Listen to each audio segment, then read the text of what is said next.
नमस्कार मंडळी, आज मी घेऊन आले अशी एक पारंपरिक आणि पौष्टिक रेसिपी जी चवीला अप्रतिम आहेच, पण आपल्या आरोग्यासाठीही खूप फायदेशीर आहे. तर आज आपण बनवणार आहोत काळ्या वाटणातील शेवगा रस्सा. तर ही भाजी मी साधारणतः घरातील 5 माणसासाठी बनवते. तर त्यासाठी इथे मी 2 शेंगा घेतलेल्या आहेत. त्या पहिलेच कट करून मला दिलेल्या मार्केटमधूनच. तर आपण त्याचे असे लांब-लांब असे तुकडे करून घ्यायचे. प्रत्येकाला माहितीच आहे का शेंग कशी साफ करायची. तरी पण इथं आपण दाखवूया, जे पहिल्यांदा बनवत असेल तर नक्कीच त्यांच्यासाठी उपयोगाचा हा व्हिडिओ आहे. तर बघा अशा पद्धतीने लांब-लांब मी अशा शेंगा कट करून घेतल्या. आता आपण त्याला सोलायचं कसं ते हे बघा. ह्या अशा गावाकडे ना अशाच पद्धतीने सोलतात आणि ही एक पद्धत आणि एक चाकूनीच कसं सोलायचं ते तुम्हाला मी दाखवते. तर बघा सुरीने आपण हे हाताने अशा पद्धतीने सोलायचं. पूर्ण हे साल आहे ना त्याचं कव्हरवरचं ते काढून घ्यायचं, म्हणजे तो उग्रपणा असतो ना तो जात नाही. आणि आपण सुरीने सोलायचं म्हटलं तर ह्या अशा पद्धतीने आपण दोन्हीही तुम्हाला इथं पद्धत दाखवली. तुम्हाला कोणती सोयीस्कर आहे त्या पद्धतीने तुम्ही अशा पद्धतीने शेंगा सगळ्या सोलून घ्यायच्या. तर ही रेसिपी ना तुम्ही बऱ्याच साऱ्या रेसिपी बघितल्या असेल, पण आजपर्यंत अशी रेसिपी नसेल बघितली आणि बघितलं असेल तर उत्तमच. तर आपण थोडीशी युनिक अशी पद्धतीने बनवणार आहे. तर प्रत्येक जण जेव्हा शेवगाची भाजी करतं ना, तर ते धुवून घेतल्यावर ते बॉईल करतं. पण आपण इथं बॉईल न करता आपण सगळ्या शेंगा इथं आपण स्वच्छ करून घेतलेल्या आहेत, साफ करून घेतल्या आहेत. त्याला 2 पाण्याने मस्त मी धुवून काढते. धुवून झाल्यावर आपण काय करायचं, पाणी पूर्ण निथळून घेतलं का एका कढई चांगली गरम करून त्यामध्ये मी साधारणतः 2 चम्मच तेल घातलेलं आहे आणि हे धुतलेले शेंगा आहेत ना ह्याच्यावर असं आपण पसरवून घ्यायचे आहेत. तर बघा, जेव्हा आपण एक मी रेसिपीमध्ये दाखवलेली नाही का चिकन तंदुरी टिक्का मसाला असं होता. तर हा आपण पहिले असेच आपण शॅलो फ्राय करून घेणार आहोत. हे शेवगाच्या शेंगा उत्तम अशा चवीला लागतात आणि उग्र वास पण त्याचा येत नाहीये. तर नक्कीच तुम्हाला रिकमेंड करेल का एकदा ही पद्धत वापरून तुम्ही शेवगाची शेंग बनवा, शेवगाचा रस्सा बनवा तुम्ही. तर आपण इथं मोस्ट ऑफली काळ्या वाटणातील शेवगाचा रस्सा बनवणार आहे. त्यामुळे अर्थातच काळा मसाला लागतो. तर काळा मसाला बनवण्यासाठी इथे मी 2 आकाराचे मोठे कांदे घेतलेले आहे. त्याचबरोबर अर्धा तुकडा खोबऱ्याचा घेतलाय, 1 टोमॅटो घेतलाय आणि इथं मी 4 हिरव्या मिरच्या घेतलेल्या आहेत. सगळे आपण भाजून घ्यायचं. खोबरा एकदम मस्त धुराळ निघेपर्यंत भाजायचा, म्हणजे आपल्या मसाल्याला वाटणाला खूप छान असा कलर येतो. तर बघा अशा पद्धतीने आपला खोबरा भाजून झाला, तो काढून घेतला मी. अशाच पद्धतीने डाग येईपर्यंत आपल्याला हिरव्या मिरच्या पण भाजून घ्यायचे आणि कांदा पण असाच काळपट होईपर्यंत भाजून घ्यायचा. तर बघा अशा पद्धतीने एक एक करून असे टर्न करून आपण सगळे साहित्य म्हणजे मसाल्याचे जे साहित्य लागतं ते सगळं भाजून घेतलं आणि हे थंड करायला आपण ठेवून देऊया. तर बघा काळ्या मसाल्यासाठी लागणारे साहित्य जर आपण भाजून घेतलं, त्याचबरोबर घ्यायचा 1 इंच आल्याचा तुकडा, भरपूर सारा लसूण आणि कोथिंबीर घ्यायची आहे. तर बघा साहित्य आपण इकडे बघून झालंय आणि इकडे आपल्या शेंगा पण मस्त अशा फ्राय होत आहेत.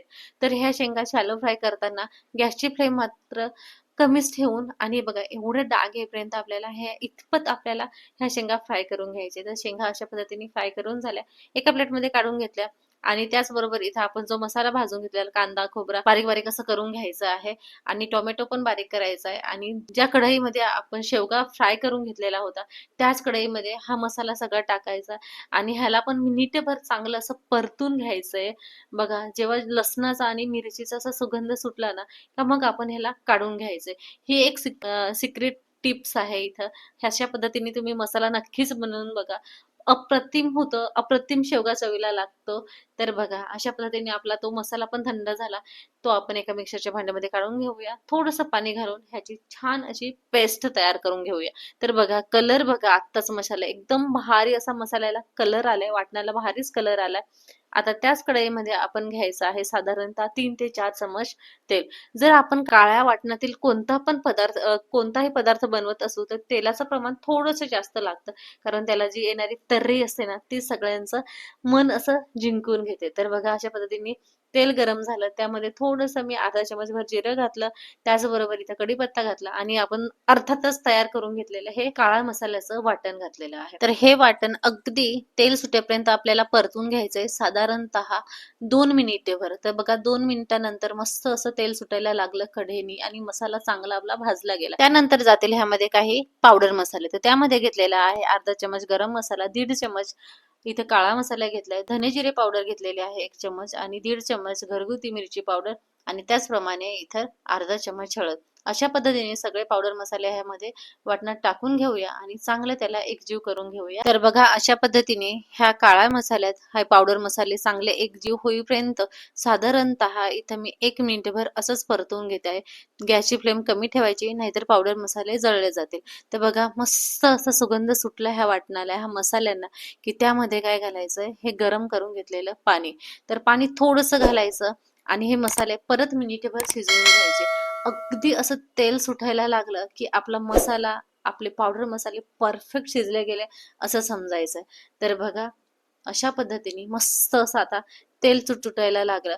तर ही प्रोसेसिंग जी असते ना, वाटण आणि मसाल्याची, साधारणतः ह्यालाच आपल्याला जास्त वेळ लागतो. 5 ते 7 मिनिटं हे मला वाटण परतण्यापासून तर पावडर मसाले मिक्स करेपर्यंत ही प्रोसेसिंगला एवढा वेळ लागतो आणि हीच आपल्या हाताची खरी चव उतरवते. तर बघा अशा पद्धतीने मस्त असं मिक्स झालेलं आहे. कढईने तेल सुटायला लागलंय. आता आपण ह्याच्यामध्ये जे फ्राय करून घेतलेले होते ज्या शेंगा, शेवग्याच्या शेंगा, ते घालणार आहोत आणि मस्त असं ह्याला मिक्स करून घेऊया. तर बघा अप्रतिम अशा शेंगा पण दिसतात ना असे फ्राय केलेल्या. तुम्ही पहिल्यांदाच बघत असाल तर नक्कीच तुम्हाला उत्सुकता असेल. तर बघा अशा पद्धतीने मस्त अशा ह्या वाटणात ह्या शेंगा मिक्स करून झाल्यावरून थोडीशी अशी कोथिंबीर भुरभुरते आणि त्यानंतर आपण इथे चवीपुरतं मीठ घालायचं आहे आणि मस्त एकदा मिक्स करून घ्यायचं आहे ह्याला. तर बघा मीठ, सगळे मसाले, वाटण, परफेक्ट कलर, परफेक्ट टेक्स्चर आलाय. जेव्हा या शेवगाला पारंपरिक काळ्या वाटणाचा मसालेदार स्वाद मिळतो, तेव्हा तयार होतो असा रस्सा, की गरमागरम भाकरी किंवा भातासोबत खाण्याची मजाच वेगळी असते.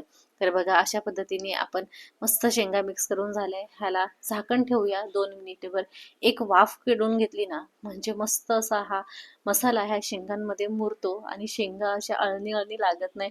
एकदम परफेक्ट अशी चव येते त्याला. तर बघा त्यानंतर ह्यामध्ये घालायचं आहे आपण बाजूला गरम करून घेतलेलं पाणी. तर ह्यामध्ये गरम पाणीच का घालायचंय, तर आपण ऑलरेडी शेंगा शॅलो फ्राय करून घेतलेल्या आहेत. शेंगा शिजलेल्या आहेत. ह्याला शेंगाला जास्त शिजवण्याची गरज नाही. आणि त्यानंतर सगळ्यात महत्वाचे म्हणजे जर आपण गरम पाणी घातलं तर ज्या रस्स्याला जी तरी येते ना, ती एकदम भारी अशी येते. वरती तेलाचा तवंग मस्त असं दिसतो. आणि जर ह्या ठिकाणी तुम्ही थंड पाणी घातलं तर जी जशी आपल्याला तरी पाहिजे ना, तशी ती तरी येणार नाही. म्हणून आवश्यक असं गरम पाणीच तुम्ही घालावं. तर गरम पाणी घातल्यानंतर चांगलं मिक्स करून घेऊया. बघा कलर किती भारी आलाय. बघूनच असं मस्त असं तोंडाला पाणी सुटलंय.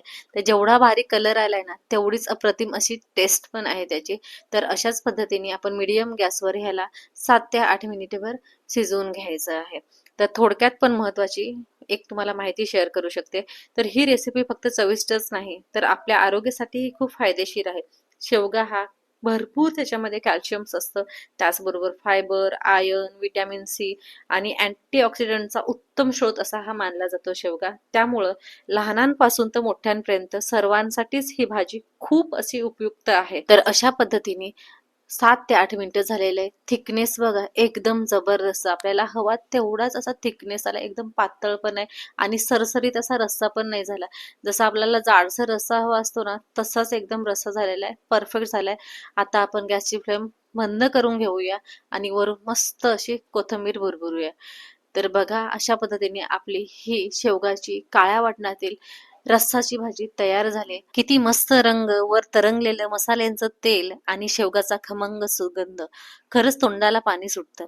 त्याचबरोबर गरमागरम भातावर असा रस्सा वाढला की दुसरं काहीच लागत नाही. प्रत्येक घासात गावाकडची अस्सल चव आणि घरगुती मसाल्याचा अप्रतिम फ्लेवर अनुभवायला मिळतो. चला तर मग लगेचच ताव मारायला घेऊया. काय मंडळी, आजची रेसिपी तुम्हाला कशी वाटली? अपेक्षा करते नक्कीच आवडली असेल. जर आवडली असेल तर नक्की लाईक करा आणि तुमच्या मित्रमैत्रिणी आणि नातेवाईकांसोबत ही रेसिपी शेअर करा. अजून अशाच पारंपरिक, आरोग्यदायी आणि चविष्ट रेसिपी पाहण्यासाठी स्वादवी संगीत चॅनलला सबस्क्राईब करून बेल आयकॉनवर क्लिक करा आणि ही तुम्ही पाहिलेली रेसिपीचा अनुभव कमेंट्समध्ये नक्कीच सांगा आणि तुम्हीही बनवून बघा. पुन्हा भेटूया अशाच एका नवीन स्वादिष्ट आणि पारंपरिक रेसिपी सोबत.